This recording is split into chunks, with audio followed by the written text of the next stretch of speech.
आखिर CT scan और MRI scan में क्या अंतर होता है और दोनों में कौन सा स्कैन अच्छा होता है और कौन से टेस्ट हमें करवाना चाहिए, तो चलिए आज के वीडियो में ये जानते हैं कि सीटी स्कैन और एमआरआई स्कैन क्या होता है और इनमें क्या अंतर होता है। सीटी स्कैन का पूरा नाम कंप्यूटेड टोमोग्राफी स्कैन होता है। सीटी स्कैन या कैट स्कैन एक बीसेज प्रकार का टेस्ट होता है जो कि एक एक्सरे और एक कंप्यूटर के इस्तेमाल से किया जाता है और इस टेस्ट में हमारे शरीर में कुछ विशेष अंगों का इमेज बनता है और इससे शरीर में बीमारी का आसानी से पता लगाया जाता है। सीटी स्कैन को कंप्यूटराइज्ड एक्सियल टोमोग्राफी के नाम से भी जाना जाता है। वैसे तो सीटी स्कैन एक्सरे का ही एक रूप होता है, लेकिन ये उससे थोड़ा अच्छा होता है और इसे शरीर के अंगों का इमेज को एक्सरे के तुलना में और अच्छे से देखा जा सकता है।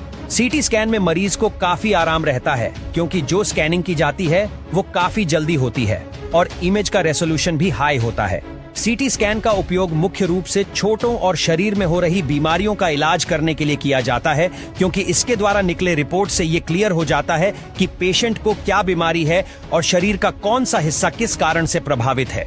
सीटी स्कैन का उपयोग muscles disorder, bone fracture, tumour cancer, heart disease, internal want और इंटरनल ब्लडिंग का पता लगाने के लिए किया जाता है। सीटी स्कैन करने से पहले व्यक्ति को कुछ भी खाने पीने के लिए नहीं दिया जाता और सीटी स्कैन होते समय अगर उसने कोई लोहे की धातु या सोने के गहने पहने हो तो उसे निकाल दिया जाता है। इसके बाद व्यक्ति को बड़े आकार की सीटी स्कैन मशीन के अंदर टेबल पर सुलाया जाता है। इस दौरान व्यक्ति को हिलना डुलना बिल्कुल नहीं होता है, नहीं तो स्कैन का इमेज धुंधला हो सकता है। इसलिए मरीज को अंत तक एक ही पोजीशन में रहने को कहा जाता है। सीटी स्कैन के द्वारा एक संकीर्ण एक्सरे बीम का प्रयोग किया जाता है और वह व्यक्ति के शरीर के आसपास घूमता है और शरीर के अलग अलग भागों से इमेज की एक चैन तैयार करता है। शरीर के सभी भागों का क्रॉस सेक्शनल इमेज बनाने के लिए इसमें कंप्यूटर के द्वारा इस जानकारी का उपयोग किया जाता है। कई टुकड़ों में इमेज बनाने के बाद कंप्यूटर के द्वारा इस तरकीब को अपनाया जाता है। उसके बाद कंप्यूटर इन इमेजेस को स्कैन करके 3D इमेज के आकार में बदल देता है, जिसे डॉक्टर आसानी से देख लेते हैं और इसमें शरीर के सभी अंगों का इमेज स्पष्ट दिखाई देता है। सीटी स्कैन के जरिए शरीर के बारे में पूरी जानकारी मिलती है, जिसमें हेड, चेस्ट, स्केलेटन सब कुछ शामिल है। इतना ही नहीं, इसमें गर्दन, कंधे, रिप्रोडक्टिव ऑर्गन, यूरिनरी ब्लैडर आदि की भी आंतरिक जानकारी मिलती है। अब बात करते हैं एमआरआई स्कैन की। एमआरआई का पूरा नाम मैग्नेटिक रेजोनेंस इमेजिंग है। एमआरआई स्कैन एक ऐसी टेक्निक है जिसमें मैग्नेटिक फील्ड और रेडियो वेव्स की सहायता से शरीर के अंगों एवं उसकी कोशिकाओं का क्लियर एवं डिटेल इमेज बनाया जाता है। ज्यादातर एमआरआई मशीनें बड़ी एवं ट्यूब के आकार की चुंबक की मशीन होती है। जब किसी व्यक्ति को एमआरआई मशीन के अंदर लेटाया जाता है तो चुंबकीय क्षेत्र उस व्यक्ति के शरीर में अस्थायी रूप से हाइड्रोजन परमाणु का पुनर्निर्माण करता है। रेडियो वेव्स के कारण ये संगठित परमाणु एक बहुत ही कमजोर सिग्नल उत्पन्न करते हैं जो शरीर के विभिन्न अंगों का एक क्रॉस सेक्शनल इमेज बनाता है। इसके बाद मरीज को टेबल पर लेटाया जाता है और उसके पैरों पर एक बेल्ट लगा दिया जाता है, जिससे मरीज कोई हलचल न कर पाए और आराम से लेटा रहे, ताकि एमआरआई इमेज साफ आए और टेक्नीशियन को जांच करने में भी कोई परेशानी न हो। एमआरआई मशीन के अंदर एक इम्प्रेसिव मैग्नेटिक स्पेस होता है, जिसके कारण पेशेंट थोड़ा डिस्ट्रेस और ऑकवर्ड सा महसूस करता है। एमआरआई स्कैनिंग में इंपल्शन बनने से एमआरआई इमेज एक लेयर के रूप में कंप्यूटर को भेजता है।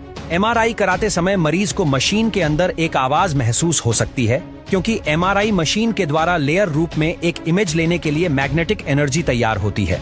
एमआरआई स्कैन के द्वारा heart, liver, uterus, brain joints, kidney और शरीर के अंदर की डिजीज यानी कि होल बॉडी की जांच की जा सकती है और उपकरणों को मरीज के शरीर में पहुंचाए भी नहीं। इसके अंगों की स्थिति स्कैन इमेज की सहायता से आसानी से मिल जाती है।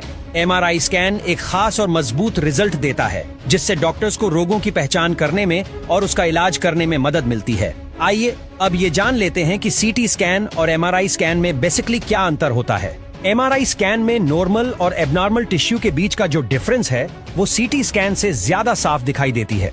एमआरआई स्कैन सीटी स्कैन की अपेक्षा ज्यादा महंगा होता है। तीसरा यह कि सीटी स्कैन में रेडिएशन के लिए एक्सरे बीम का उपयोग करते हैं, जबकि एमआरआई में मैग्नेटिक फील्ड और रेडियो फ्रीक्वेंसी पल्सेस का उपयोग करते हैं। चौथा डिफरेंस ये है कि एमआरआई द्वारा किए गए स्कैन से बहुत सारी जानकारी मिलती है, जैसे कि सॉफ्ट टिश्यू, बोन और अन्य इंटरनल स्ट्रक्चर के डिटेल इमेज, जो कि सीटी स्कैन नहीं दे पाता। एमआरआई स्कैन के तुलना में सीटी स्कैन कम पेनफुल होता है। एमआरआई स्कैन में काफी स्ट्रॉन्ग मैग्नेट का प्रयोग होता है, इसलिए ये सुरक्षा के मुद्दे में दिक्कत कर सकता है और और ये दिक्कत सीटी स्कैन में बिल्कुल भी नहीं होता। सीटी स्कैन रेडियो एक्सपोजर का खतरा पैदा कर सकता है, लेकिन इसमें कोई दर्द नहीं होता, जबकि एमआरआई अधिक पेनफुल होता है, लेकिन इसमें रेडियो एक्सपोजर का खतरा नहीं होता है। इसके अलावा एमआरआई किडनी और लिवर डिसऑर्डर वालों के लिए खतरनाक हो सकता है, जबकि सीटी स्कैन में ऐसा कुछ नहीं होता।